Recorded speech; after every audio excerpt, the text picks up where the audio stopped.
apa namanya yang udah hadir malam ini. Seperti judulnya, kita coba ngebahas soal diversifikasi. Mungkin yang kalau misalnya kalian udah lihat story dari kemarin sih sebenarnya kita udah story-story tentang diversifikasi, tentang return apa namanya? Kalau return tinggi itu banyak yang skeptis gitu. Kok bisa gitu return tinggi gitu katanya kan. Kan IHSG aja 10 sampai 15%, emang bisa 30% ke atas. Nah, nanti itu semuanya ada kaitannya yang bakal kita bahas malam ini. Jadi kan memang mungkin kalau yang udah lihat story itu kan kita ada banyak kan orang-orang yang komen ngomong gini, eh, kan apa namanya kalau misalnya pemula itu lebih mending diversifikasi karena kan supaya belum belum ini kan mereka kan belum paham karena mending diversifikasi dulu lah daripada harus all in dan segala macam. Nah, jadi mungkin kita akan coba clearkan lah malam ini kira-kira menurut kita seharusnya kayak gimana gitu dan berdasarkan dengan pengalaman yang udah kita lakukan di pasar saham selama bertahun-tahun gitu ya, bro. Ya. Yoi. Jadi Setuju. supaya lebih teratur, mungkin kita bisa mulai dari jadi kita buat live ini nggak asal ngobrol, tapi kita juga ngasih poin-poin penting lah yang mungkin followers kita bisa ngambil kesimpulannya nantinya. Nah, jadi mulai dari, nah mungkin ada orang yang tahu, ada yang enggak gitu kan. Apa itu diversifikasi, bro? Eh, jadi diversifikasi seperti yang kemarin lu udah storyin kan di Midas. Hmm. Nah, Hmm. diversifikasi itu apa ya? You membagi misalnya portofolio 100 nih. Dari 100 tuh you bagi pecahin sedikit buat ini, sedikit buat buat B, sedikit buat misalnya instrumen yang lain dan sebagainya. Jadi nggak you put semuanya dalam satu satu tempat, tapi you bagi-bagi gitu. Itu diversifikasi. Dan Ya. seringnya orang apa sering dapat wejangan atau sering dapat pelajaran bahwa oh kalau misalnya di pasar di market tuh harus diversifikasi, jadi kayak oh kita harus punya saham, habis itu harus punya sedikit punya obligasi atau reksadana atau apa, terus harus sedikit punya emas, harus sedikit punya ini, jadi kayak ada pembagiannya kayak gitu. Karena sebenarnya waktu prakteknya sih pusing juga kalau misalnya mau dibagi-bagi semua gitu. Yes, betul. Terus berarti kan intinya kalau misalnya kita bilang ngapain harus ditaruh di banyak tempat gitu. Supaya Hmm. apa? Yang pasti kan supaya memperkecil resiko gitu kan. Hmm. Nah, terus ada juga yang menarik di postingan Reels kemarin itu ada yang komen gini, diversification is a protection against ignorance katanya. Itu gimana menurut lu, bro? Eh, itu setuju, itu gue buat setuju sih, soalnya tuh kata-katanya si Warren Buffett kan, Hmm. diversification itu perlindungan terhadap ketidaktahuan. Kalau misalnya you nggak tahu, nggak ngerti nih, ya udah diversifikasi aja, beli aja semuanya gitu. Jadi kalau misalnya anda beli semuanya, lu beli semuanya, ya lu tuh nggak akan apa ya mendapatkan hasil yang lebih jelek daripada market lah, intinya kalau kalau diversifikasi kan gitu. Iya, Eh, iya, jadi iya.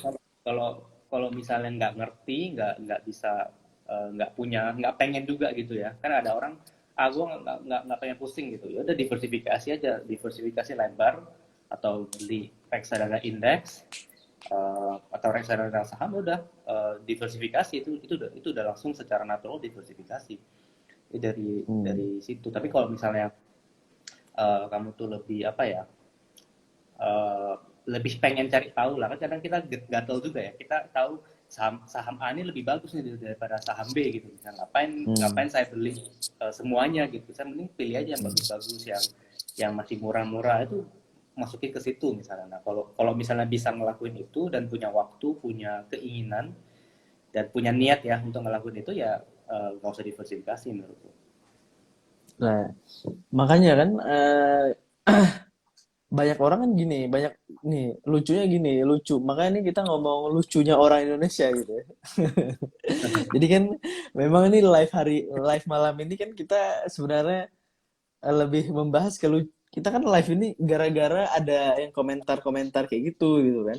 Karena di sinilah sebenarnya kita ini kan mungkin buat teman-teman jadi edukasi di Indonesia ini agak susah-susah gampang gitu. Susah-susah Hmm. terus gampang lucu lagi gitu.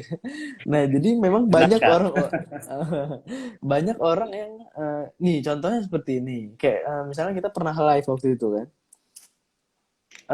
Orang banyak yang ngomong pertama orang mau apa? Orang mau investasi itu kan cuan ya kan.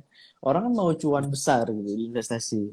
Nah, udah abis itu mereka selalu dengar dari orang ataupun pakar-pakar seperti yang Pak LKH bilang di Reels kemarin ya, ini yang kita potong itu kan dia bilang banyak pakar-pakar ekonomi dan lain sebagainya.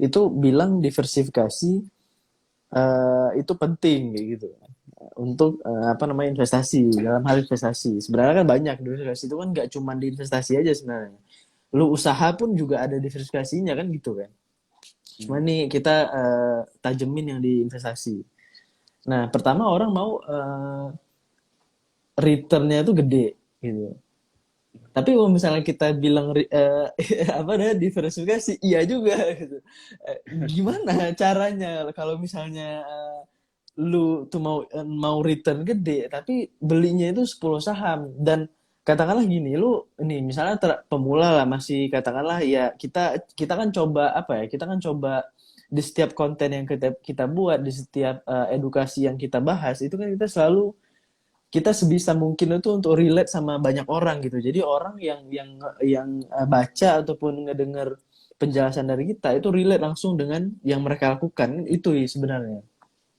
Nah, katakanlah, banyak orang yang mulai investasi itu dari modal di bawah, ya katakanlah 10 juta lah misalnya, gitu kan. Nah, lu punya duit 10 juta, terus apa namanya lu diversifikasi beli 10 saham gitu. Jadi 1 juta satu saham gitu kan.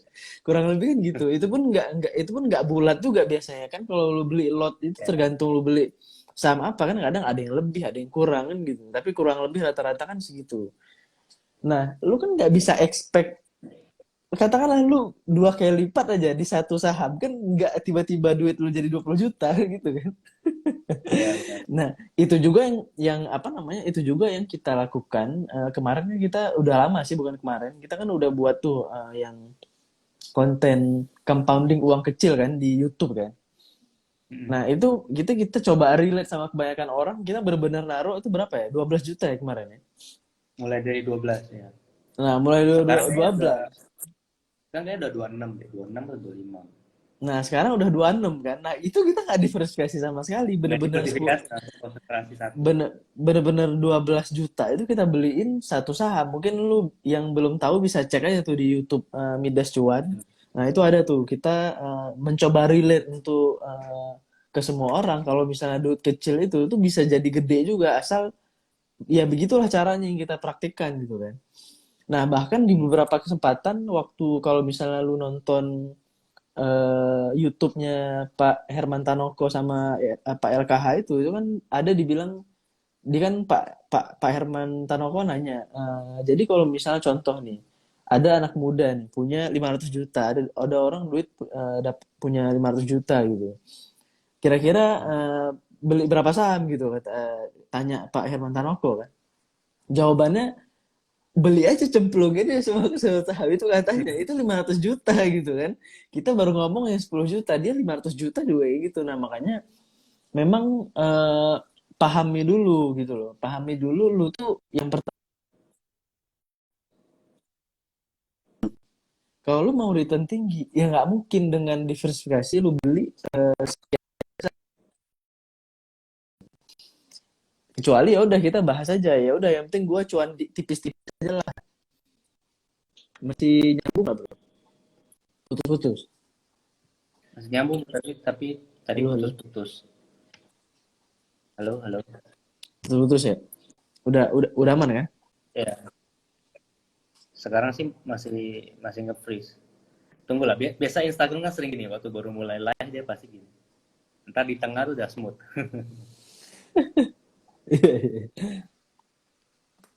Biasanya jam segini emang rame sih yang live. Hmm. Tadi gue lihat Sarjana Kripto juga live juga. Oh. Sarjana Kripto. Oke, lanjut kali ya. Tadi sampai Tadi mana ya? sampai lu bilang ini return tinggi ya, apa, konsentrasi, jangan diversifikasi. Yes, jadi ya makanya balik lagi, lu mau apa kan itu intinya. Hmm. Lu mau return tinggi, tapi lu mau diversifikasi juga. Itu entah ya kalau lu punya duit 500 miliar gitu, ya nggak apa-apa gitu kan. Lu mau beli, lu beli ya 5 10 saham juga mesti mesti ya oke lah gitu. Ya return lu mesti oke juga lah gitu kan. Nah, itu dia tadi. Jadi makanya tadi kan kita udah bahas apa itu diversifikasi. Intinya diversifikasi adalah aktivitas mengurangi resiko, kurang lebih kayak gitu ya. Ya, bukan mengurangi Dengan resiko juga, membagi membagi ya, lebih membagi ke apa ya, membagi ya. membagi. Karena kadang diversifikasi nggak menurunkan resiko. Iya, Kadang oh iya malah, benar juga sih. Iya, iya kadang benar. kadang belum tentu dia Iya, menurunkan. iya. Dia cuma membagi. Iya, iya.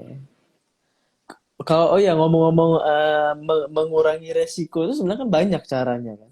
Jadi oke, kita tadi setuju di poin awal diversifikasi adalah membagi ya. Jadi aktivitas membagi ya udah aset investasi lu gitu kan. Apa namanya? Lu punya katakanlah 10 juta ya udah lu bagi-bagi tuh. Kurang lebih yang gitu. Tapi kalau misalnya kita ngomong mengurangi mengurangi resiko, nggak juga ya bro ya. Eh, Kadang belum belum tentu, malah malah bisa mengurangi return. Kalau kalau Hmm. eh, kalau misalnya kita beli, let's say kita diversifikasi 10 saham, tapi 10-10 kita nggak paham gitu. Ya menurut menurut Lebih gua sih itu malah malah beresiko gitu ya. malah tambah beresiko gitu kan. Jadi Iya, kayak iya, nggak iya. ngerti variabel apa yang bisa bikin company ini Hmm. bisa bisa ngasih laba gede dan segala macam gitu kan.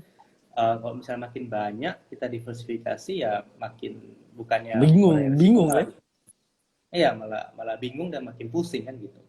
Iya, iya, Kecuali iya. kalau memang punya apa ya, punya keinginan untuk mempelajari sebanyak itu, ya fine fine aja. Kayak even kayak contohnya Peter Lynch, dia ngelola Magellan Magellan Fund itu kan, dia sampai ribuan saham, tapi dia punya tim yang bisa bisa keep up dengan itu kan. Jadi itu Hmm. diversifikasi yang dia lakukan karena ya memang size size dananya gede, dan dia punya kapabilitas untuk memantau, mengetahui lah variabel-variabel di masing-masing saham. Tapi kalau misalnya kita sebagai individu, aku rasa 1 sampai 3 itu udah cukup sih sebenarnya. Iya, iya, Udah iya. cukup. Makanya kebanyakan orang nih yang lucunya adalah lucunya lagi kan gini. Orang orang ini pertama dia mau return tinggi. Habis itu misalnya dibahas diversifikasi, maunya diversifikasi. Yang ketiga, kalau misalnya kita bilang returnnya tinggi, cara returnnya tinggi gini loh caranya, ih nggak mungkin lah gitu kan, biasa gitu. Ih nggak mungkin lah ini ya HSG-nya segini ini. Tapi kalau misalnya ditawarin lucunya bro, kalau ditawarin apa namanya investasi bodong ikut juga gitu kan. Kalau yang returnnya 1% sehari gitu ikut ya. Nah itu percaya tuh, ya, itu lucunya kan. Itu percaya Aduh. malah. Nah makanya inilah kita bahas-bahas yang lucu-lucu lah. Jadi kan apa namanya? Oke lah satu-satu dulu ya. Banyak soalnya yang lucu. Gue jadi bingung gue mau bahas yang mana kalau yang lucu. Oke, jadi tadi kan Cacat kita udah bahas berpikir dan kenapa? itu cacat berpikir, logikanya agak agak ini. Eh, Oke. Terus apa namanya? Kalau tujuannya ya sama aja lah kayak tujuan diversifikasi berarti pertama kalau di mengurangi resiko kan enggak juga tadi ya. Yang uh, intinya kan ya dia hanya cuman memecah-mecah aja kan gitu aja kan berarti tujuannya. nggak terlalu. Hmm. Nah, terus gini, kan banyak tuh pertanyaan. Orang bilang kalau misalnya pemula baiknya diversifikasi, bro. Nah, itu Hmm. tanggapan lu orang seperti apa memangnya yang harus diversifikasi atau pemula kah atau memang orang kayak gimana? Kalau menurutku bukan pemula, malah orang yang apa? Orang yang memang nggak punya nggak punya apa ya? nggak punya kemampuan dan nggak punya niat untuk mempelajari satu-satu gitu. Jadi dia mungkin punya pekerjaan tetap, dia mungkin punya punya bisnis tetap, dia nggak pengen kayak Warren Buffett kan, memang pekerjaannya itu kan, pekerjaan itu nyari nyari Hmm. saham-saham untuk dia invest, itu kan pekerjaannya dia. Tapi kan nggak semua orang tuh kerjanya kayak Warren Buffett. Ada yang mungkin Ya, ya. kerjanya kantor lah atau bisnis apalah. Itu kan ya bagi mereka mungkin mereka nggak punya waktu atau nggak pengen juga untuk nyari-nyari satu-satu kan banyak juga. Nah, ya Benar. kalau saran gue untuk orang kayak gitu ya, diversifikasi, memang harus diversifikasi karena kalau you pick company, you stock picking gitu ya, lu pilih satu-satu sahamnya, ya itu belum tentu lu bener gitu. Nah, tapi kalau misalnya pemula itu kan berarti anggapannya itu step orang yang dari oh ini pemula terus dia pengen jadi orang yang apa ya, mungkin yang menjadikan investment jadi pekerjaan utamanya dia gitu misalnya. Ya untuk pemula Hmm. aku rasa bukan bukan masalah diversifikasi atau tidak, tapi dia eh, awal itu menurutku nambah-nambah database dulu menurutku. Jadi kayak banyak-banyak Hmm. baca, banyak-banyak ikutin ikutin emiten. Kalau misalnya emiten ada munculin laporan keuangan atau munculin keterbukaan informasi, ya itu dibaca, ikutin aja.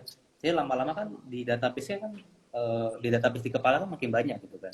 Baru dari situ baru dia akan Betul. bisa milih tuh. Karena aku yakin kalau setahun lah, setahun kita kerjaan itu, aku yakin kan setiap tahun kan emiten harus nerbitin laporan segala macam, dan kalau setiap tahun you Hmm. lakuin itu kan setiap tahun berarti semua emiten you pelajari lah lebih kurang. Ya lama-lama juga nah, Betul. apa penuh sendiri gini kan udah tahu nih mana yang bagus mana yang tidak. Orang kayak kita main main game aja misalnya kita bisa ngerti kok cepat gitu kan, masa investment tuh nggak sesulit itu sebenarnya. Cuma mungkin banyak terms-terms baru ya, tapi pada akhirnya simple-simple aja. Males Jadi kali untuk bro, males, diversifikasi, males. ya males. Ya itu tadi kalau misalnya memang nggak punya keinginan untuk itu, diversifikasi aja. Nggak usah Hmm. berlindung di balik kata pemula menurutku. Karena kalau misalnya you bilang pemula, artinya you pengen jadi lebih serius kan. Kalau jadi Ya, pengen serius ya pelajarilah dari orang-orang yang udah lebih serius gitu. Menurut sih gitu ya. Tapi kalau misalnya memang nggak pengen juga, ya udah diversifikasi, beli reksadana, nggak ada salahnya juga. benar, benar. Jadi sebenarnya kalau misalnya apa namanya memperkecil resiko itu dilakukan ya dengan mempelajari gitu ya bro. Nggak bisa lu Nah, beli mau diversifikasi pun kalau misalnya lu nggak pelajarin ya lu tetap beresiko karena lu nggak tahu apa yang lu beli kan gitu kan. ya benar-benar. Makanya bener yang apa namanya yang dibilang sama Pak LKH gitu. Mhm. Ibarat makanya kita kan selalu ngomong kan kalau misalnya gue selalu ngomong ya lu udah ketemu berlian gitu ya kan di depan mata masa lu mesti lihat kalau misalnya lu lihat yang lain pada batu masa lu ngambil yang batunya gitu. Lu ambil yang berlian gitu kan ngapain Ya, ngapain lu peduli sama batu-batu kalau misalnya sepanjang penglihatan lu dan itu didapat oleh kalau memang misalnya lu benar-benar ngerti apa yang lu beli gitu. Nah makanya nah problem yang paling utama kenapa sih sebenarnya orang juga gue yakin orang yang beli sahamnya banyak, dia pun juga nggak terlalu tahu juga bro diversifikasi menurut gue ya. mhm. Menurut gue dia nggak pernah dia juga nggak terlalu paham soal diversifikasi. Apa itu diversifikasi? Buat apa? Supaya apa? Itu dia juga sebenarnya nggak terlalu tahu. Dia baca itu setelah dia beli itu. Nah dia beli gara-gara apa? Biasanya gara-gara FOMO biasanya, Atau ya kata-kata kan? orang. Atau kata-kata orang. FOMO kan bisa jadi orang ngomong apa gitu kan atau lu lihat berita-berita atau lu lihat ya kayak trading trading ideas gitu-gitu gitu. Nah menurut gue sih kayak gitu orang beli banyak itu karena itu dan apa namanya kalau misalnya udah beli itu besok kayak dia denger lagi ada yang bagus juga dibeli lagi ya, gitu kan. Ya, Kan kurang lebih kayak gitu. Nah oke terus selanjutnya orang seperti apa tadi kan berarti nggak mesti pemula gitu. Justru kalau misalnya pemula itu pemula itu kan bukan berarti dia itu nggak ngerti apa-apa, tapi kan dia berusaha untuk mengerti kan. Jadi bukan masalah pemula atau tidaknya, tapi lebih ke ya lu bener-bener nggak punya waktu untuk belajar misalnya, atau lu nggak punya bener-bener nggak ada istilahnya nggak ada kemauan lah untuk belajar, ya ya udah lu beli aja gitu. Tapi nanti ketika resiko itu datang dan lu merasakan dampaknya, ya udah gitu kan, ya salah sendiri kan, kurang lebih gitu. Mhm.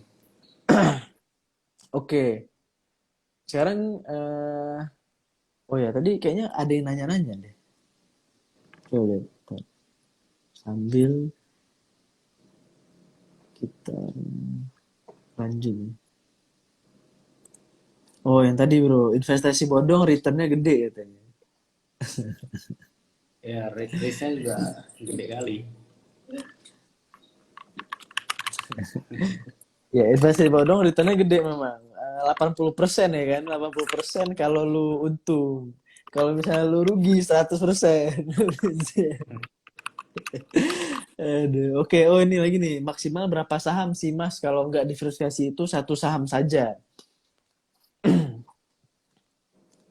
Maksimal berapa saham? Kalau kalau misalnya dia nggak pengen satu ya, Ya kalau tiga, misalnya nggak pengen satu lah, berapa lah? tiga lah maksimal tuh tiga lah. Tiga tuh udah paling paling max lah. Karena gini kayak kita tuh nggak bisa paham banyak bisnis kan sebenarnya. Jadi Yes, kalau, yes. kalau misalnya kita lihat banyak orang-orang yang apa ya yang benar-benar kaya itu kan dia mulainya tuh nggak dari banyak bisnis tapi beberapa bisnis Betul. satu biasa bahkan satu bisnis doang jadinya apa gede gitu kan satu satu Hmm. bisnisnya jadi gede banget habis itu baru tuh dia caplok perusahaan lain gitu kan. Betul, Eh, betul, betul. jadi kayak kita tuh nggak bisa kok apalagi kita nggak bisa paham banyak bisnis paling ya tiga lah. Kalau bisa kita bisa tinggal di satu kota kita punya bisnis misalnya kita punya bisnis franchise-nya McDonald's terus kita punya eh, apalagi ya toko toko apa ya toko ban misalnya terus kita Hmm. punya bisnis agent property gitu ya kita mungkin paham tiga bisnis itu tapi kalau misalnya lebih dari itu ya kita udah nggak paham-paham banget gitu jadi tiga tuh Betul. udah paling Oke. bener. Terus ada lagi nih yang nanya, Hiendras, masalahnya untuk pemula gak yakin dengan saham pilihannya sendiri. Takutnya salah pilih saham atau salah analisa. Nah, itu dia bro, makanya belajar. Ya. Makanya kan Nama database. nama-nama database. Jadi gini, kita selalu ngomong bahwa opportunity untuk apa namanya investasi saham itu akan selalu ada gitu loh. Jadi Bener. saham itu banyak, saham itu ada 700 lebih di bursa. Kalau misalnya seperti yang story tadi ya, kalau misalnya orang pantengin story yang udah kita buat tadi, simple logiknya aja kayak gini. Kan di saham itu ada 700 bursa. 700 bursa. Di bursa itu ada 700 saham. Kan kebalik jadinya. Nah, di bursa ada 700 saham. Secara rata-rata dari tahun ke tahun IHSG itu bisa 10%, bisa 12%, bisa 11%, tapi rata-rata sekitar 10 sampai 12% lah kurang lebih ya. Hmm. Nah, itu kan berisi saham-saham ada yang bagus gitu, ada yang jelek di situ, ada yang kelihatannya bagus tapi ternyata jelek gitu kan. Nah, itu kan bercampur semua dalam dalam 700 itu. Nah, kan tinggal lu pelajari gimana caranya lu bisa membedakan mana yang bagus, mana yang tidak. Itu aja lu udah salah satu kemajuan besar yang lu lakukan gitu. Jadi lu bisa memilih dan minimal minimal gini aja lah. Lu tahu yang jelek kayak gimana. Ya udah yang kebalikannya udah bagus gitu kan. Balik aja bagus. Nah, kurang lebih kayak gitu. Nah, sekarang itu banyak kok yang free. Misalnya mau belajar free-free, kita juga ada free ebook yang kita tulis, yang kita share ke followers gitu kan, kemana-mana. Kita YouTube, kita juga sering bahas-bahas itu. Tinggal intinya masalah mau atau enggaknya aja sekarang ini. Beda kalau misalnya zaman dulu, lu mau belajar saham, bingung anjir mau belajar kemana gitu. Karena karena udah apa namanya ya namanya zaman dulu mungkin Bro Felix lebih paham lah, gue aja baru mulai itu 2017 kan invest saham, Felix dari 2014. 2014 tuh belajar saham itu bener-bener kayak dari buku, lebih susah effort untuk belajarnya itu. Kalau sekarang udah banyak banget, kayak di YouTube aja udah rame yang bahas, konten-konten free juga udah banyak gitu. Kalau misalnya lu udah punya udah lebih serius lagi, lu bisa yang berbayar dan segala macam gitu. Banyak kok caranya, tinggal masalah mau atau enggaknya aja gitu kan. Kalau misalnya komentar-komentar aja di Instagram kan enak kan kalau kayak gitu kan. Yang belajar ini yang tinggal masalah mau atau enggak nih. Contohnya tuh banyak orang yang kayak yang komentar yang seperti yang kayak gue bilang tadi itu kan. Banyak banget orang komentar, "Ah, USD aja returnnya segini gitu gitu gitu." Nah dia tuh nggak mikirin tuh logik yang tadi yang udah gue sebutin itu. Gitu. Nah makanya kebanyakan orang kita ini mental block gitu. Gue selalu bilang itu permasalahan salah satu permasalahan kita kan. Jadi Mm-mm. dia itu belum tahu apa yang dihadapi, tapi dia udah ngejudge gitu. Nah itu tuh biasanya. Ya, itu paling Oke susah oke. sih. Nah oke kita lanjut ya. Mm-mm. Oke, jadi itu kan tadi pertanyaan-pertanyaan pertama pemula nggak yakin dengan saham pilihan sendiri, takutnya salah pilih saham atau salah analisa. Nah, itu solusinya adalah belajar terus coba tanya. Kadang-kadang kalau misalnya mau DM kita, kalau misalnya lu udah mulai belajar apa segala macam, eh lu DM kita sesekali untuk nanya pun kalau misalnya kita lihat dan kita lagi ada waktu free pasti dibalas kok. Jadi asal mau pasti bisa lah. Oke, Tapi jadi kalau kan tadi tanyanya cuma sebaik. tentang topik gitu. Nah, iya. Makanya. Beli sama apa bang? Nah, itu nggak aku bahas. Kalau kayak gitu kan, lu mau yang instan kan? Ya, yang nggak gitu caranya. Lu mungkin oke lah nih, seandainya kita kasih tahu pun gitu. Seandainya kita kasih tahu pun, lu oke lah, lu pasti mungkin bisa 100, mungkin 85% lu akan beli gitu kan. Atau 90% lu akan beli. Nah, kalau misalnya katakanlah turun gitu. Lu pasti nyalain kita lagi kan, nggak bener li ya, inilah itulah gitu. Nanti pas naiknya kok naik lagi, dan lu sendiri bingung sendiri, jadi itu bukan solusi gitu. Makanya kita biasanya agak ya males gitu untuk ngeladeninnya. Itu bukannya kita nggak mau, bukannya kita nggak tahu sama apanya, tapi ya itu bukan jawaban gitu.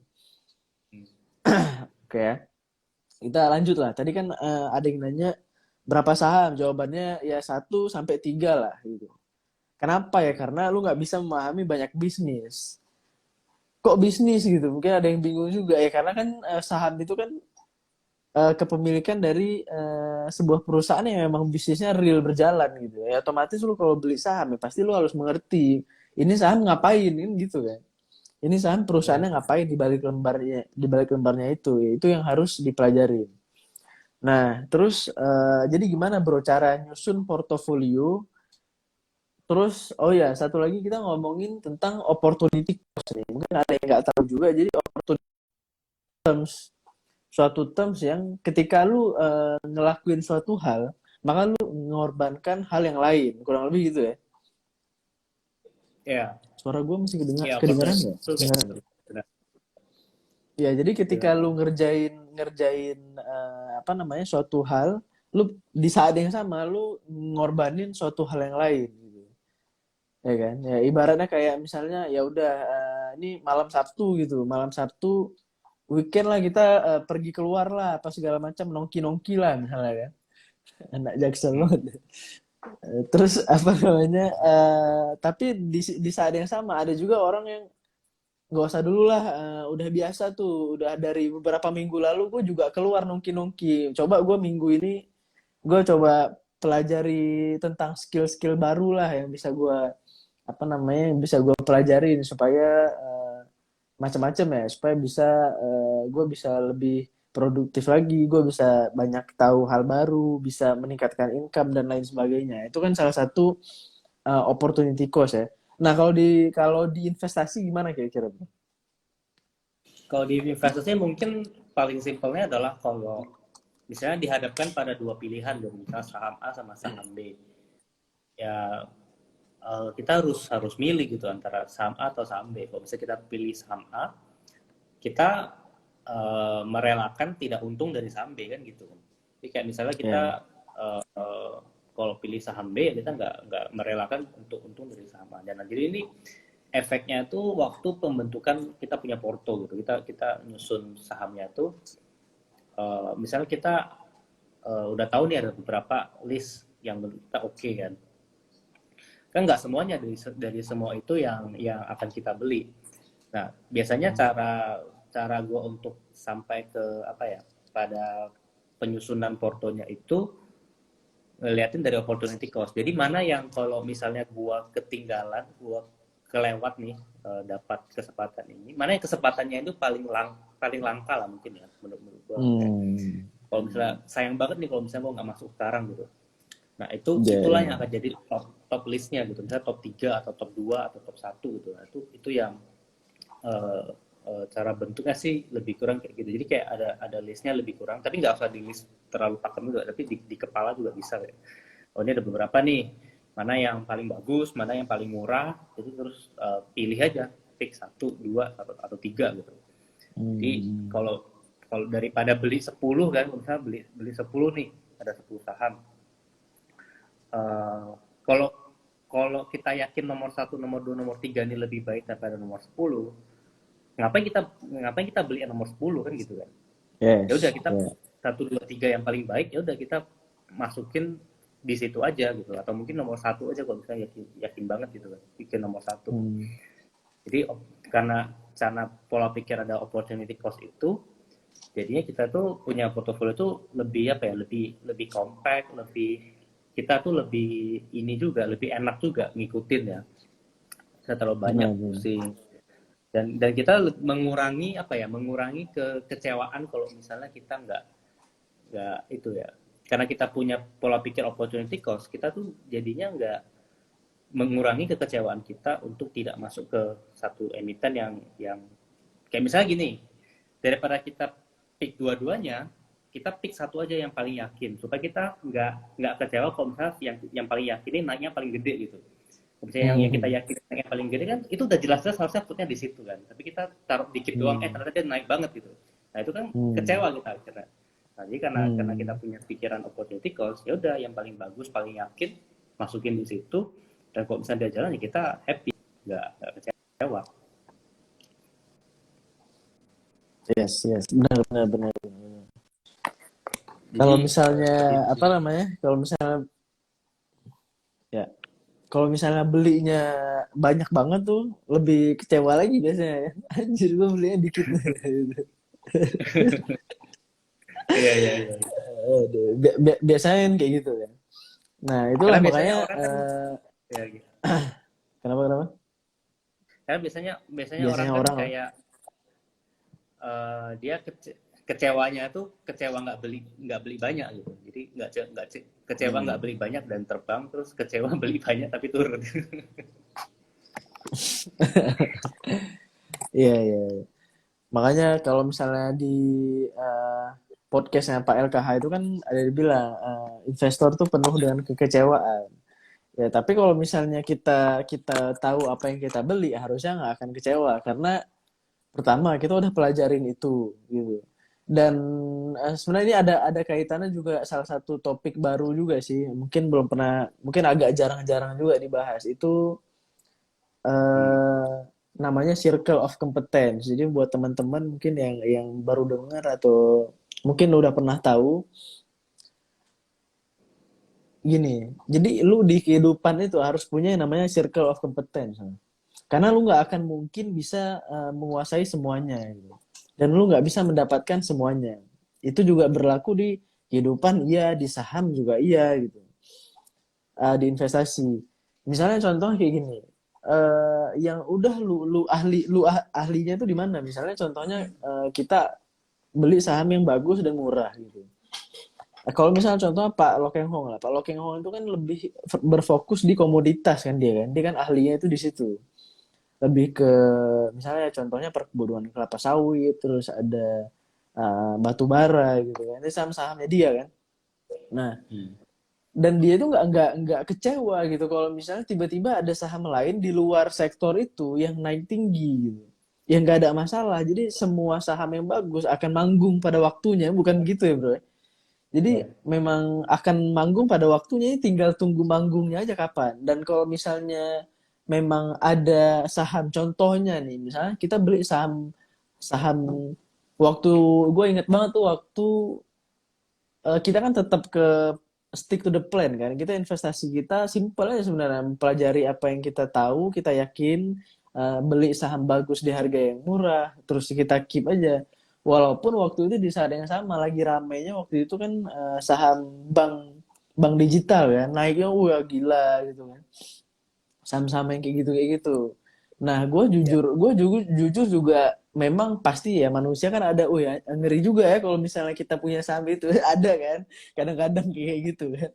Eh, apa namanya ada tuh pasti rasa-rasa yang seperti yang kayak gitu gitu. Cuman balik lagi sekarang malah berbalik kan. Kalau misalnya kita lihat saham yang bagus dan murah itu dia masih masih bagus, akan tetap bagus. Malah kalau misalnya dilihat laporan keuangannya terus growing Tambah growing bagus. terus. Nah, sebaliknya saham-saham yang kita pikir waktu itu, wih gila juga kalau punya itu, sekarang udah entah kemana kan. Harganya aja Ya. udah jatuh banget gitu dari ya, waktu itu. Makanya kita tetap dan yakin dengan apa yang kita beli, ya pasti pasti inilah pasti akan apa namanya pasti akan sebanding dengan usaha kita lah, kurang lebih kan kayak gitu. Oh, ini ada yang nanya nih. Salah satu stock picknya Midas, Widi. Ini kayaknya followers lama nih. Kalau dia, Hmm. siapa Midas akan jual? Macet nggak bro? Ini ya, agak ngelag. Agak nge-lag. Coba kan pertanyaan kebaca. Oh, ada ya. Hmm. Pro dia bro. Kalau masalah alasan jual, kapan jual atau enggak itu sebenarnya balik ke reason awal masuknya kenapa gitu. Misalnya kita reason awal masuknya karena A, B, C, D, E gitu misalnya. Nah, cek lagi reasonnya tuh masih masih relevan nggak, masih masih inline nggak. Dan kalau misalnya masih relevan, masih inline, saya nggak terlalu peduli soal harga tuh mau naik turun kayak mau mau dia jungkir balik kayak mau capnya ke kiri kayak gitu kan, nggak terlalu peduli gitu. Jadi kalau misalnya Eh, selama fundamental bisnisnya masih masih intact gitu ya, masih tetap seperti awal ya, ya udah, tetap tetap akan keep. Jadi nggak terlalu pusing, kecuali ya misalnya di tengah jalan misalnya ada opportunity cost, ada saham lain hmm, yang mungkin eh, Anda pahami yang harganya lagi murah banget karena ada beberapa reason, dia bagus juga, ya udah misalnya mau switching gitu ya, itu bisa. Jadi penjualannya itu bukan karena kan kita apa sebagai investor kan retail ya, termasuk retail kan, kita kan punya duit kan hmm, pasti terbatas, jadi kita nggak, karena kita nggak pengen banyak-banyak ya pasti kita lihat opportunity cost lagi tadi. Kalau misalnya opportunity costnya lebih hmm, sayang melewatkan yang itu, ya udah pindah ke situ misalnya. Itu yes, salah satu contoh aja. Tapi oke kalau oke. misalnya sebenarnya kalau dia itu masih masih reasonnya sih, kalau Bapak baca ulasannya kita tuh itu masih impact sebenarnya, reason kenapa Prodianya masih wonderful, bukan bukan wonderful banget tapi ya great company, masih masih good company. Jadi nggak berubah. Reasonnya sih sebenarnya nggak berubah. Jadi pertanyaan masih ngehold nggak? Kap, ya, kalau dia Kalau masih nge-hold hold ya nggak? itu balik ke masing-masing kan. Ya, Soalnya berarti kalau kalau jawabannya kita jawabannya kayak bilang tadi ya. kalau kita bilang malah tambah atau kita jual atau kita hold dan sebagainya, ya balik lagi kayak tadi, kayak stock pick kan, kayak eh, tidak tidak menyelesaikan masalah. Oke, oke. Terus ada yang nanya, izin tanya Mas, misal ada perusahaan low barrier entry, pesaing bisa dengan mudah mengambil market share. Tapi potensi pasar di Indonesia masih sangat besar. Apakah perusahaan layak hold? Thanks. Kurang mood berarti ya. Ya kurang. Soalnya kalau low barrier to entry, kalau misalnya potensi pasarnya masih besar, harusnya nggak ada company yang di sektor tuh, harusnya belum ada mood sama sekali, mungkin masih developing gitu, pasti pasti moodnya Ya, masih developing. Dan kalau misalnya seperti yang Pak Muhammad ya, Pak Muhammad Rizky ya sampaikan, Muhammad kalau Rizky. misalnya low barrier tapi potensinya masih besar, biasanya kalau kalau misalnya marketnya masih masih gede banget gitu ya, masih potensial marketnya masih gede banget, biasanya competition tuh nggak terlalu matters. Biasanya kompetisi itu nggak terlalu matters. Dengan artian gini, ya siapapun bisa masuk dan siapapun masih masih bisa untung dari situ. Jadi nggak terlalu matters. Kalau jadi matters, competition jadi matters kalau misalnya marketnya itu udah lebih saturated, udah agak rame ya, udah agak padat. Nah itu baru competition matters, baru mode-nya tuh really matters gitu. Jadi kalau misalnya masih marketnya masih developing, masih belum banyak pemain, ya mode itu kan lagi digali kan, jadi belum selesai. Jadi ya seperti itu. Layak di hold. Kalau masalah layak di hold itu kan sebenarnya balik balik lagi ke Ya. masing-masing. Jadi kalau misalnya memang ada, makanya tadi opportunity cost tadi itu, kalau misalnya emang ada perusahaan yang bagus, mode-nya ini apa namanya, marketnya itu agak untouchable gitu atau susah direbut gitu kan. Dan dia perusahaannya bagus banget, harga yang murah, kenapa nggak ambil yang itu aja gitu ya. Benar-benar. Ya. Tinggal Kecuali masalah dia lebih pilihan yakin aja. gitu ya. Kalau Oh misalnya iya, Pak, kalau misalnya emang misalnya lebih yakin di situ, sebenarnya balik lagi kayak tadi kan, yakin yakin atau enggak kan gitu. Kalau ya, misalnya udah circle of dipelajari dan yakin, silakan. Itu aja kuncinya. Kecuali kebanyakan soalnya kan banyak orang yang nanya juga tuh kayak, kalau misalnya gini gini gini gimana. Tapi dia sendiri kurang mempelajari. Kalau misalnya udah mempelajari, kita tinggal kalau misalnya pertanyaan-pertanyaan kita menambah conviction dia, nggak ada masalah kalau kayak gitu. Benar ya? Oke. Kalau misalnya gini, ini kan kita kayak tadi yang kita bahas kan, mau relate sama banyak orang. Kalau misalnya modal kecil itu, kira-kira itu mengecilkan resiko nggak, bro? Start dengan modal kecil. sebenarnya resiko sebenarnya tetap tetap sama aja. Kalau misalnya harta satu-satunya dia misalnya contoh 100 juta kan, 100 juta ya relatifly kecil lah kalau misalnya kita invest kan. Eh, tapi itu harta satu-satunya dia dan dia nggak ngerti. Terus dia beli sembarangan, ya tuh resikonya besar bagi dia. Eh, sebenarnya ya cara mengecilkan resiko itu dengan memahami apa yang lu beli udah gitu. Kalau lu paham dan satu dari sisi pemahaman, satu lagi dari sisi harga belinya gitu. Kalau misalnya dua orang beli satu saham yang sama tapi harga belinya beda, resikonya beda loh. Misalnya ada Ya. yang beli, contoh, misalnya Prodia, ada yang beli di harga 4.000 sama yang beli di harga 10.000. Company-nya sama-sama masih bagus gitu, tapi harga harga masuknya beda, resikonya beda banget antara misalnya harga 10.000 gitu kan. Dia beli 10.000, turun ke 6.000 kayak sana, turun ke 6.000. Dia floating loss 40%, tapi bagi yang beli di 4.000 sekarang harga 6.000, dia floating profit 50%. Jadi not really matters bagi dia gitu. Nah, jadi Benar. selain pemahaman dan juga entry masuknya itu juga penting pas masuk valuasi masuknya. Jadi sebenarnya kalau uang kecil sih tidak, cuma biasanya mungkin yang meluruskan, yang sering mungkin teman-teman dengar, udah pakai uang dingin aja dulu, pakai uang kecil aja dulu, supaya apa lebih tenang atau apa. Menurut aku sih nggak nggak kayak gitu, karena kalau misalnya memang kita mau invest ya, kita nggak pengen invest uang kecil gitu kan, kita pengennya seiring berjalan waktu kita misalnya top up, kita misalnya apa, kita pengen makin gede dan kita pengen itu gede, sehingga kita harus benar-benar yakin dan benar-benar paham apa yang kita beli. Jadi ketika nanti one day gede pun ya Anda sudah tahu harus ngapain gitu. Jadi malah menurutku ya kan kadang ada orang bilang pakai uang dingin dulu, pakai uang kecil dulu. Menurutku tuh agak-agak judi malah. Jadi kayak dia berharap dari uang kecilnya itu somehow bisa jadi besar atau apa gitu kan.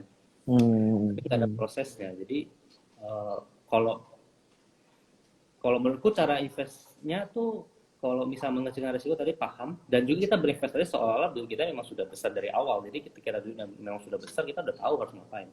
Menurutku sih gitu ya. Oke, oke, oke. Jadi nggak. Karena biasanya kalau misalnya nih duit kecil pun Tapi kalau misalnya hilang, tetap aja kan pasti nanti dia mikir nih, anjir kalau misalnya gue beliin, misalnya katakanlah ruginya berapa, 1 juta misalnya, anjir kalau mending gue beliin barang lain 1 juta gitu daripada hilang gitu ya. Nah intinya Ya, kalau misalnya hilang ya tetap aja kan. mm, hilang ya Ya ya ya. hilang. Gimana supaya nggak hilang ya? Jangan jangan beli sembarangan. Ya. Sebenarnya paling enak itu kayak ya misalnya misalnya banyak orang kan dengar-dengar, misalnya dengar-dengar saham apa misalnya yang lagi rame segala macam gitu-gitu. Start dari situ aja, pelajari gitu kan. Misalnya yang membuat dia tertarik, misalnya katakanlah dia dengar ini dari si siapa misalnya. Hmm. Menurut menurut si itu misalnya saham ini tuh akan seperti ini. Ya udah cari tahu aja lebih dalam tentang itu gitu. Apakah betul atau apakah tidak, kan bisa dari situ gitu. Karena kalau misalnya bingung mau mau analisa saham apa, coba coba aja dari yang misalnya contohnya lagi yang rame. Nah, ini kayak tadi udah dengar Prodia misalnya contohnya. Kita sempat beli dan sempat jadi beggar juga waktu itu. Nah, itu kenapa kita milih itu? Kita juga ada bahas di YouTube. Mungkin jadi referensi, tapi bukan sebagai tiba-tiba lu langsung beli gitu kan. Dan mungkin kalau misalnya followers lama kita juga tahu kita belinya di harga berapa tuh juga mereka juga udah tahu. Nah, jadi kurang lebih seperti itu. Terus ada yang nanya nih, ketika market anjlok lebih baik average down atau switch ke saham lain? Tergantung. Ya, tergantung. Kalau average down, ya sebenarnya balik lagi seberapa seberapa paham lu sama company-nya. Kalau misalnya lu yakin company masih bagus, karena kalau misalnya harga lagi turun ya average down, tambah tambah tambah beli Hmm. lagi. Karena kan makin murah kan. Kayak Ya, kayak kita pengen pengen punya inilah, misalnya kita kita tertarik nih satu perusahaan. Kita awalnya punya 5% di perusahaan ini, contoh aja ya. Kita beli di harga 1.000. Ternyata beberapa bulan kemudian harganya turun jadi 500. Kita bisa nambah lagi lebih banyak. Jadi cara cara berpikirnya sih gitu. Balik lagi sih, how do you understand company-nya, terus masih bagus nggak? Kalau misalnya masih bagus, harganya murah sekarang ya itu simply opportunity. Sebenarnya banyak loh, kayak sekarang tuh harga apa saham benar lagi banget. turun-turun. Sebenarnya tuh opportunity banyak banget kalau misalnya teman-teman rajin pelajari ya, banyak saham-saham bagus, saham-saham murah sekarang banyak banget. Jadi kalau kalau dibilang nggak ada opportunity, ada opportunity banyak banget sebenarnya kalau misalnya you cari satu-satu. Tapi Benar-benar. mesti nggak seperti Makanya 2020, tapi sekarang banyak. ya udah termasuk lumayan banyak kok, banyak yang kalau misalnya bilang PI-nya tinggi-tinggi banget dulu, sekarang udah jauh banget di bawah itu ya. Ya, Kalau ya, misalnya dilihat dari PI lah misalnya contohnya. kita pakai PI. Bahkan kalau misalnya gue Tinggi-tinggi. mikir bahkan kalau misalnya gue mikir, kalau misalnya masalah resiko-resiko ini, mending lu kadang lebih bisa juga, lu mending nggak usah beli saham daripada lu beli saham tapi lu nggak tahu gitu. Itu mending Ya, lebih beresiko lu beli saham tapi lu nggak tahu gitu kan. setuju Mending sih. lu nggak usah beli daripada lu beli yang lu nggak tahu kan gitu kan. Lebih aman lu nggak usah beli gitu ya. Jadi memang nggak usah beli, taruh aja di rekening, diemin aja, nggak ada salahnya juga. Ya, makanya. Nah, biasanya tuh orang-orang kayak gitu tuh kalau misalnya dia mikir, pas harga saham yang dia lihat itu turun, seneng dia tuh. Wah, turun nih, untung gue gak beli kemarin gitu. Oke, oke, oke. Oh ya, kalau misalnya ada yang mau bertanya, kalau misalnya dari kalian ada yang mau bertanya, silahkan ya. Silahkan ditanya. Silahkan ditanya. Saham US sama Indo aman mana ya, Mas? Mungkin saham Amrik resiko lebih kecil. Eh, Sebenarnya Enggak sama-sama juga ya. aman aja, Sama-sama sama-sama aman. sama-sama aman aja sih, regulasinya juga ada jelas. Tapi mungkin Indonesia dari sisi pajak kali, kalau kalau misalnya beli saham di luar negeri kan, kalau misalnya untung dan you take profit gitu kan, pajaknya kan progresif. Kalau misalnya di Indonesia kan pajaknya fix kan, tetap. lebih ke situ sih. Tapi kalau soal aman ya sama-sama aman, pelindungan konsumennya juga sama-sama baik, regulasinya juga udah sama-sama baik, Ya, ya, ya. sama-sama aja sih. Nggak ada ini. Kayak misalnya contohnya Pak LKH kan kalau udah ditanya ke nggak beli saham US gitu. Enggak, dia kan katanya karena lahir di Indonesia kan, karena kerja cari duitnya juga di Indonesia. Ya udah dia beli perusahaan publik yang Ya. juga ada di Indonesia gitu. Returnnya Hmm. juga nggak kalah sangat nggak kalah juga. Indonesia juga salah satu termasuk IISG itu bagus banget ya. Bahkan Benar, kalau misalnya kenapa? ya IHSG yang returnnya paling tinggi ya. Iya. Kalau misalnya kayak tadi kan, kalau misalnya lu asal beli 700 saham aja bisa 10 sampai 12% juga gitu. Apalagi lu benar-benar tahu dan pelajarin kan. Itu salah satu contohnya. Makanya itu yang selalu kita bilang. Sebenarnya kalau misalnya ditanya masalah saham ini kayak gimana, jawaban kita kan itu-itu aja sebenarnya ya. Kurang lebih Ya benar. itu aja. Ini tinggal tinggal di apa namanya? Tinggal dijalanin atau enggaknya aja kan itu. Lebih ke situ aja sih. Lebih ke mau belajar atau enggaknya aja. Lebih ke situ lagi sebenarnya. Balik lagi ke situ lagi. Oh ya untuk mungkin lu lihat ini kan, lihat story kita kan. Nah, story di kita kan dalam beberapa hari ini kita nggak ada bahas duit kecil nih, duit kecil di saham. Kan orang banyak kirain 1 miliar misalnya, 1 miliar tuh udah duit besar tuh. Kalau misalnya ditaruh semua ke satu saham, kan terlalu beresiko. Kalau misalnya ini itu gimana gitu. Nah, kalau menurut lu bro, duit yang masih termasuk kecil di saham itu berapa kira relatif relatif dan kalau misalnya kita kan di saham itu kan gede banget, duit itu udah gede banget kan. Yang Berapa jadi hitung berapa gitu triliun ya? Yang termasuk kecil itu berapa itu? apa ya? Kalau asumsi saya yang gede itu kayak Pak Lokehong lah, bisa triliunan gitu ya. Di bawah 1 triliun tuh masih Ya. kecil lah. Termasuk Nah, termasuk itu dia. di Makanya bawah 1 triliun. sekarang sekarang kan kayak gini kan. Kenapa Pak Lokeng bisa seperti itu? Karena dia beli beli mungkin mungkin gue juga nggak tahu ya karena gue nggak kenal juga apa namanya mungkin bisa aja tuh duit dia kan berapa 1 miliar atau berapa miliar berapa puluh miliar atau berapa katakanlah ya oke lah kita mulai dari 1 digit miliar dulu lah 1 digit miliar itu kan nggak mungkin tiba-tiba jadi puluhan miliar kalau misalnya dia nggak konsentrasi kan Ya, nggak kan ya. dia nggak mungkin beli 10 saham terus tiba-tiba bisa katakanlah naik 1 kali lipat 1 miliar aja jadi 2 miliar gitu. Tapi kalau lu diversifikasi ke katakanlah 7 saham, 10 saham, kan nggak mungkin lu bisa dapet 100% di semua saham itu kan itu kayaknya Nah, nggak mungkin gitu kan. Kan nggak mungkin gitu. Kalau lu dapetin 100% di semua saham yang lu invest gitu. Pasti kalau satu dua kan ya mungkin lah. Mungkin kalau lu beruntung ya tiga gitu kan. Tapi kan nggak mungkin lu bisa dapet 100% di semua saham itu gitu. Makanya Pak Lokeng bisa dananya segede itu juga berawal dari ya jauh lebih kecil dari situ juga gitu. Ya mungkin kalau misalnya duit dia puluhan miliar terus jadi ratusan miliar juga gara-gara dia invest di satu atau dua perusahaan aja kan. Akhirnya returnnya tinggi, dapet tuh ya misalnya katakanlah 5 miliar aja 2 kali lipat udah jadi 10 miliar gitu. Jadi ya, 1 digit langsung jadi 2 digit ya. Nah ya. makanya itulah kekuatan dari konsentrasi gitu. Dan itu nggak akan bisa didapat dari diversifikasi yang terlalu banyak ya. Benar.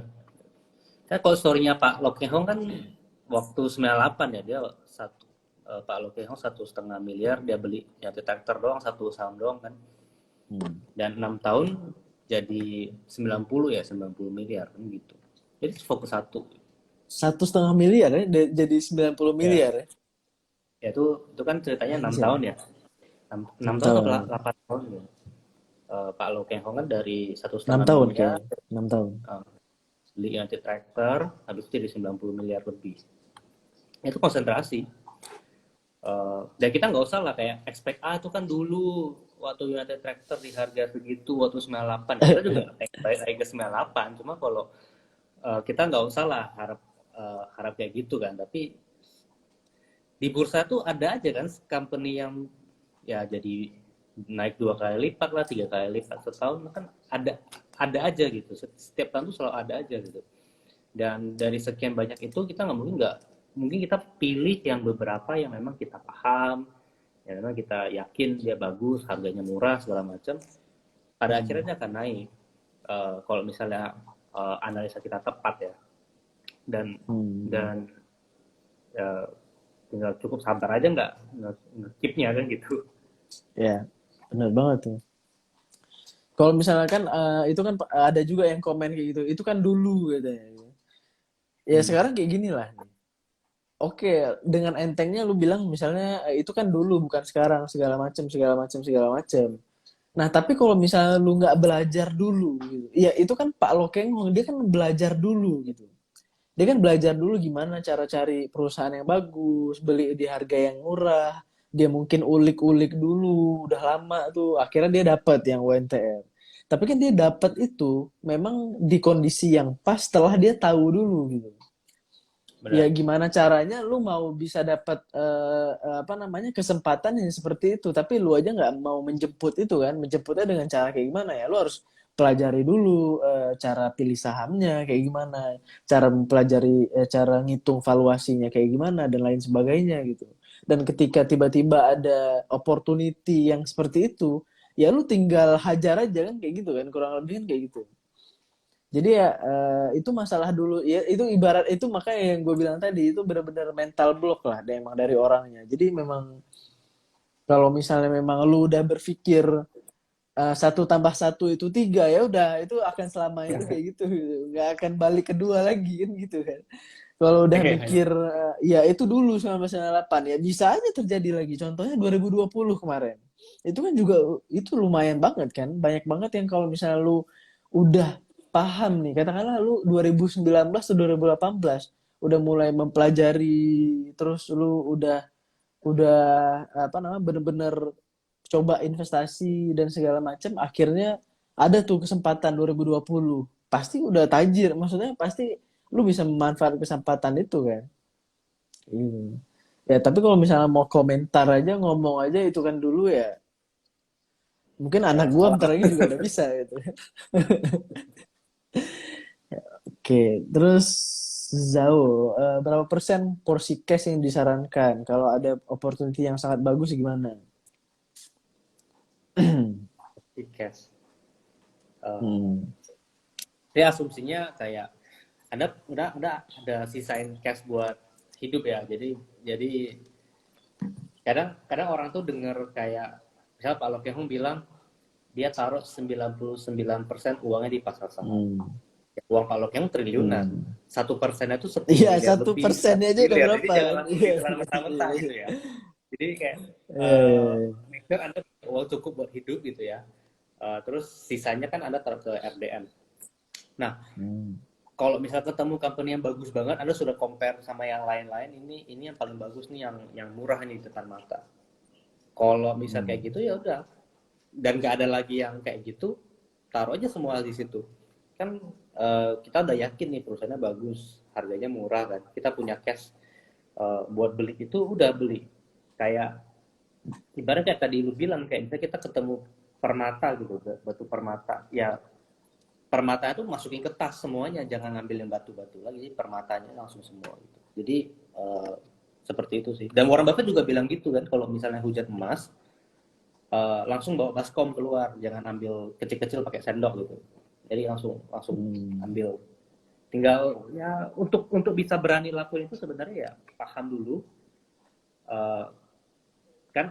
Terus ada rumusannya tuh, cash dengan cash and courage in the time of crisis is a really beautiful combination lah, kayak gitu-gitu lah. Jadi kayak uang cash dan juga keberanian pada saat krisis itu golden lah.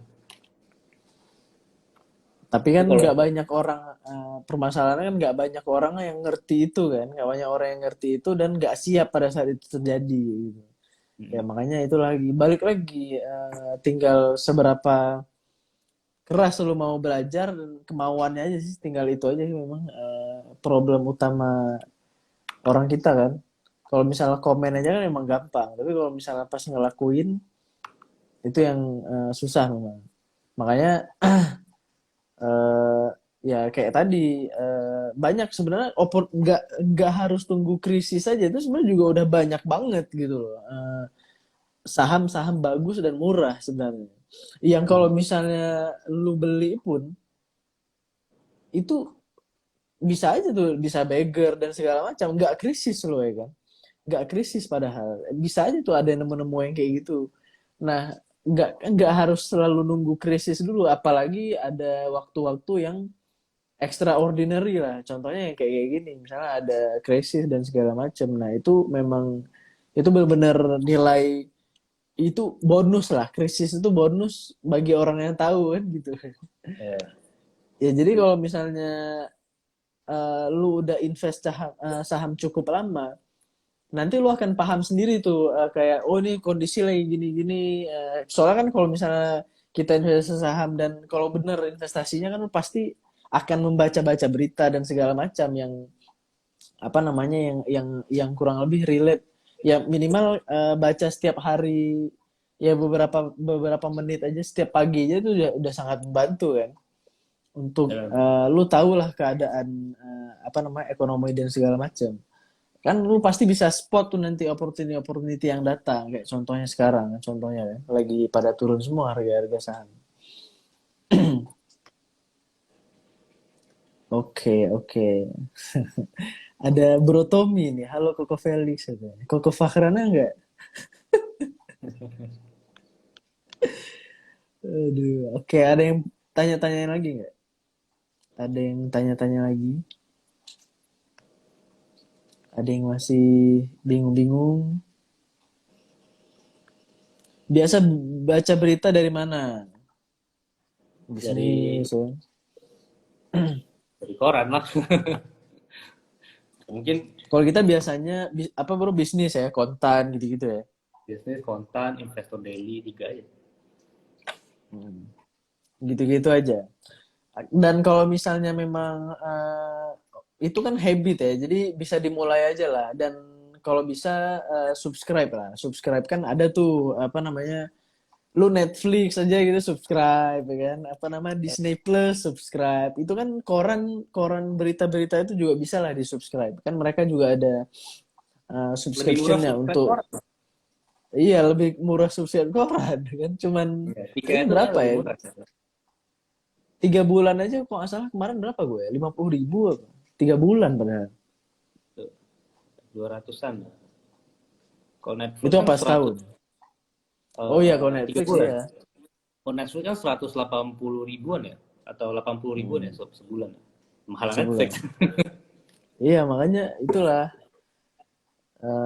baca koran tuh kayak tadi ya, baca koran itu habit sih, lebih ke habit. Jadi ya ya mulai aja pagi baca koran, lihat misalnya oil and gas misalnya lagi apa gitu kan, terus perkebunan sawit lagi kayak gimana, itu kan bisa di ini. Dan biasanya tuh kalau misalnya berita-berita premium yang ada di bisnis, koran-koran bisnis itu juga ada tuh kadang-kadang, apa namanya, nyebutin emiten sahamnya biasanya.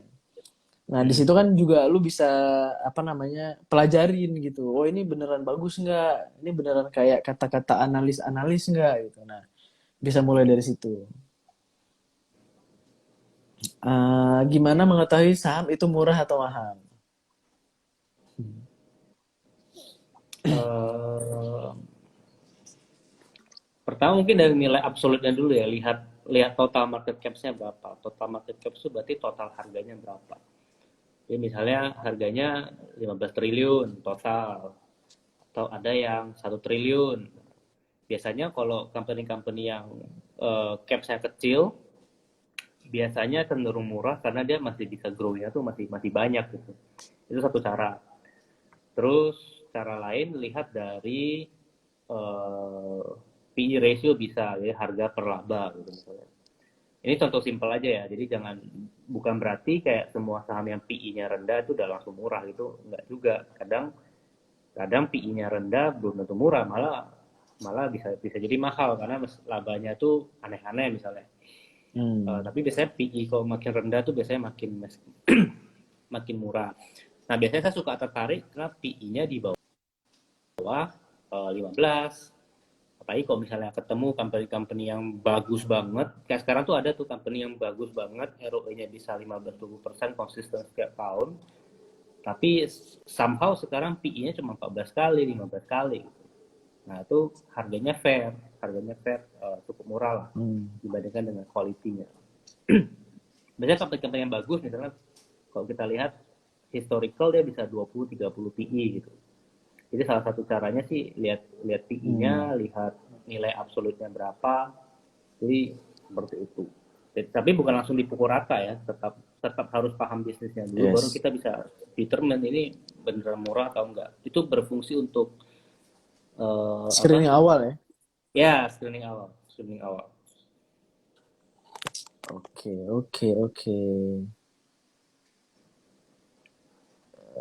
Sip. Ini yang question ini lucu-lucu banget bro ini. Yang questions apa namanya? Questions, lu bisa lihat nggak? Bisa. Oh itu ya. Oke. Ini question dari story ya, bukan ya? Iya kayaknya yang itu deh, yang question box itu kayaknya. Question from stories ya. Question from stories. Kalau misalnya ini kan banyak yang nanya juga apa namanya, kalau semua yang ada kita ajarkan dan segala macam itu sebenarnya juga ada kelasnya kan di membership. Tapi kalau misalnya mau lihat-lihat dulu dan segala macam, kita juga ada free ebook itu. Nanti bulan depan kita juga ada webinar dan segala macam. Nah di situ kita bahas lah semuanya. Contohnya cara mencari saham yang murah itu kayak gimana. Proses screening ya bro, proses screening. Jadi mulai dari 700 saham itu, terus kita perkecil lagi, kita lihat sektor-sektornya dan segala macam. Nanti setelah lihat itu dari sektornya kita perkecil lagi, jadi watchlist, dari watchlist jadi watchlist utama dan segala macam. Nah itu semuanya ada step-stepnya gitu. Nah itu kita selalu apa namanya, kita selalu hampir di setiap kesempatan sih sebenarnya, kalau misalnya mau lu tipe orang yang mau lihat dulu segala macam, kita sering kok di YouTube, di Reels, terus di postingan-postingan kita itu banyak. Oke. Oh, bentar. Ini ada yang nanya nih. Saya suka banget nonton pertandingan bola. Wih, sama dong. Terutama untuk Piala Dunia akhir tahun. Terus saya melihat prospek menarik di emiten SCMA plus video.com karena dapat hak siar. Nah, itu bisa jadi apa namanya? Itu kan kayak ada apa namanya? Ini awal kan, istilah ketertarikan awal. Nah, coba aja tuh diulik-ulik lagi dari situ.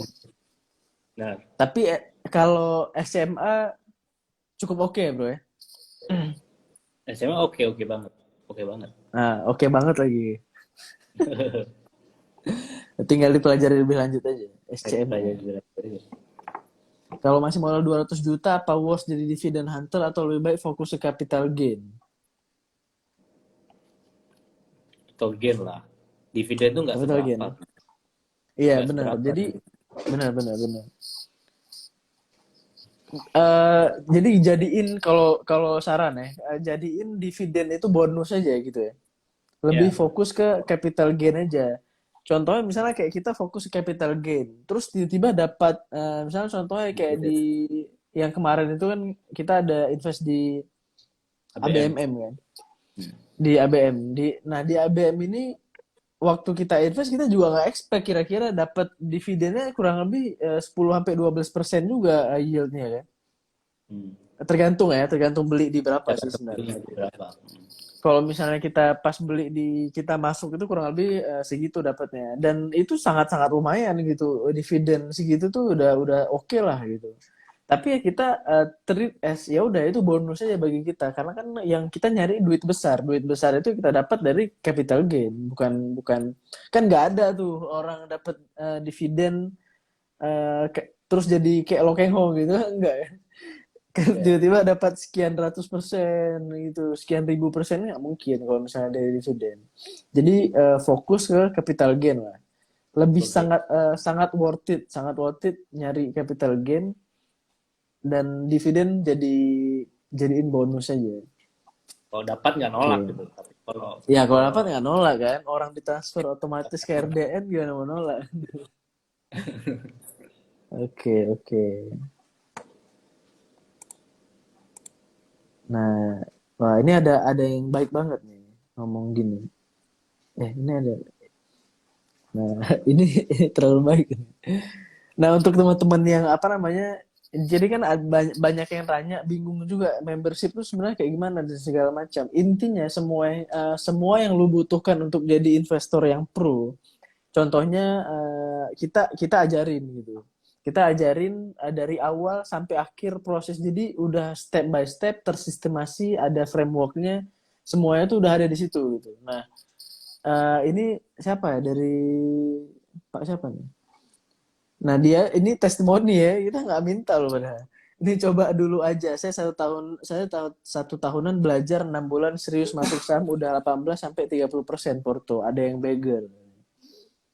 Nah ini kan hmm, alhamdulillah kan. Makanya jadi memang kita bener-bener gue makanya suka pusing gitu ya lihat orang, bukan pusing sih, lebih ke kasihan sebenarnya. Misalnya orang bilang nggak mungkin lah bisa return sekian, nggak mungkin bisa return sekian. Kita posting di Instagram, kita ngomongin sesuatu, bu, sebagian besar bukan karena kita ngelihat apa terus kita posting, bukan, tapi lebih ke karena kita udah mengalami itu ya, gitu ya. Karena kan nggak, ya misalnya contohnya kita bahas rumah, mending sewa atau beli, kita bilang sewa ya. Kenapa ya? Karena kita udah karena ngelakuin. kita nggak Terus Terus Porto lu bisa compounding sekitar 30% setahun lah, atau bahkan lebih dari itu gitu. Nah, kenapa ya? Karena kita juga udah melakukan itu gitu. Bukannya kita tiba-tiba ngomong 30%. Itu pun kita turunin dari standar kita 30%. Sebenarnya kalau misalnya dibilang bisa lebih dari itu gitu. Karena banyak saham yang beggar, banyak saham yang naiknya luar biasa tinggi gitu. Karena memang ya kembali lagi strategi kita kan cari saham saham bagus di harga yang murah kayak gitu. Nah, di hold selama masih bagus. Nah, itu aja kuncinya. Jadi semua yang lu butuhkan itu ada di situ. Kalau misalnya lu pusing daripada harus searching Google apa YouTube terus nontonin satu-satu apa segala macam. Nah, mungkin lu bisa mempertimbangkan dan tanya-tanya tentang membership lah, nanti ada yang bala. Oke, kira-kira masih ada pertanyaan lain nggak? Atau kita sudahi? kita udah 1 jam lebih. Oh iya, benar juga. Bang, ajarin teknikal. Nah, kalau itu mungkin bisa di tempat lain kali ya. Di tempat lain. Soalnya kita nggak bahas bro. Mm-mm. Kalau sudah jadi member, Porto Midas di open nggak? Kalau Porto Midas iya. Jadi saham yang, jadi kalau lu udah jadi member, itu kalau misalnya biasanya ya, bahasa bahasa bahasa orang bilang itu stock pick gitu loh.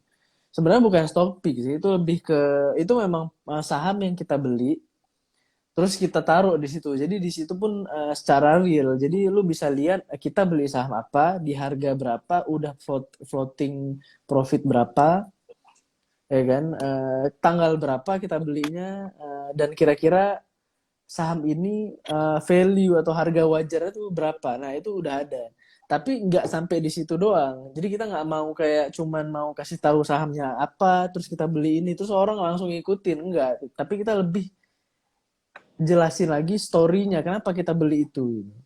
Kenapa kita beli itu? Kenapa kita tertarik saham ini misalnya? Kenapa contohnya Prodia? Kenapa kita tertarik saham Prodia. Kita ceritain, oh Prodia ini bisnisnya seperti ini. Apa yang spesial yang membuat kita beli Prodia itu apa? Oh karena seperti ini. Jadi lebih kayak gitu, ada why-nya, ada story-nya. Gitu. Jadi kalau lu mau beli pun, lu bisa baca minimal lu kalau misalnya nggak ngerti pun bisa baca itu dulu. Gitu. Jadi Hmm. lu bisa tahu flow atau kerangka berpikirnya itu kayak gimana kalau sebelum beli saham. Nah itu yang bisa lu terapkan juga nanti di investasi lu masing-masing. Ketika lu mau beli saham, oh ternyata lihatnya gini dulu. Setelah itu lihatnya gini. Nah itu nanti semuanya akan diajarin step by step. Oke lah kalau gitu. Itu dulu kali Oke. ya. Gue belum makan Yoi. nih. Waduh. Oke lah kalau gitu ya. Sip, thank you sekali lagi untuk teman-teman yang udah join di live kali ini. Mungkin nanti di lain kesempatan kita akan buat-buat lagi live-live kayak gini. Kalau misalnya ada topik-topik menarik, bisa aja DM kita, Bang, bahas inilah, Bang, bahas itulah. Gitu. Kalau misalnya memang worth it untuk dibahas, akan kita bahas. Oke, sekali lagi thank you. Sampai jumpa di lain kesempatan. Bye-bye. Bye.